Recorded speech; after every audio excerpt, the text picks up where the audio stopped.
passed, the bill would dramatically remake the current immigration system. The proposal faces long odds in Congress. Washington. CNN. President Donald Trump threw his support Wednesday behind legislation that looks to curb the level of legal immigration into the United States by proposing a skills-based immigration system. Trump backed the effort from Republican Sens. David Perdue and Tom Cotton in a speech at the White House. But the plan faces long odds in Congress, where both Democrats and Republicans have responded to the proposal with skepticism. The proposals also get into an already crowded line of measures that Congress is considering, including health care, tax reform, a budget, and raising the debt ceiling, making it unlikely that the plan will get passed any time soon. Top White House aides have been working with Perdue and Cotton on the bill that, if passed, would dramatically remake the current immigration system, which allows a number of ways to bring family members to the U.S. along with job-based visas. Trump cast the proposal as a way to protect American workers by reducing unskilled immigration and creating a merit-based system that grades possible immigrants based on their ability to work in the United States.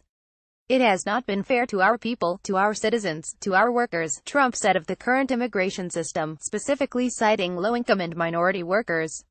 The bill, Trump said, would represent the most significant reform to our immigration system in half a century.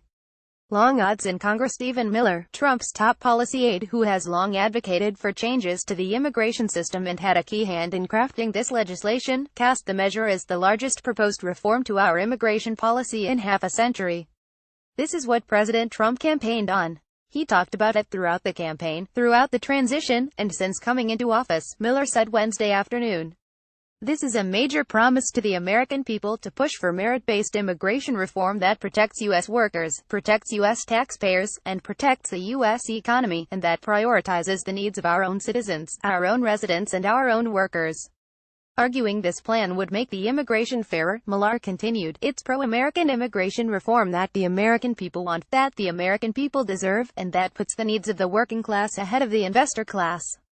Cotton, of Arkansas, and Perdue, of Georgia, initially unveiled the Reforming American Immigration for a Strong Economy Act in February, arguing that the bill will help raise American workers' wages by restoring legal immigration levels to their historical norms and rebalancing the system toward employment-based visas and immediate family household members. We are taking action to fix some of the shortcomings in our legal immigration system, Perdue said at the time.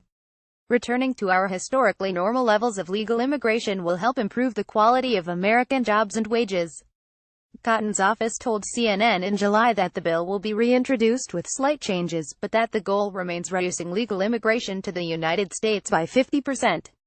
The proposed bill would cut back on chain migration, ways of immigrating to the United States that are based on family or not based on skills.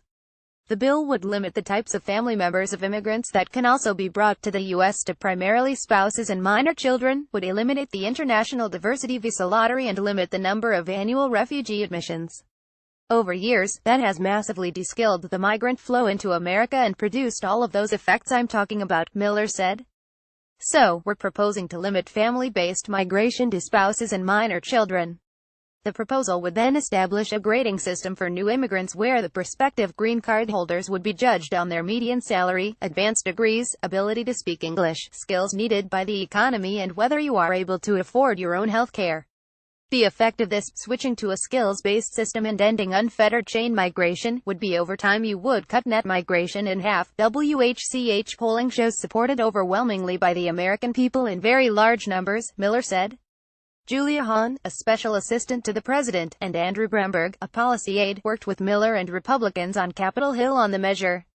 Trump has long said he wants to reform the nation's immigration system, but any plan to do that seems like less of a priority for an administration that is now focused on healthcare, tax reform, and a host of international issues.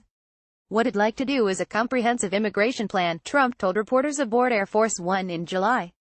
But our country and political forces are not ready yet. This story has been updated. CNN's Tal Kopin contributed to this report.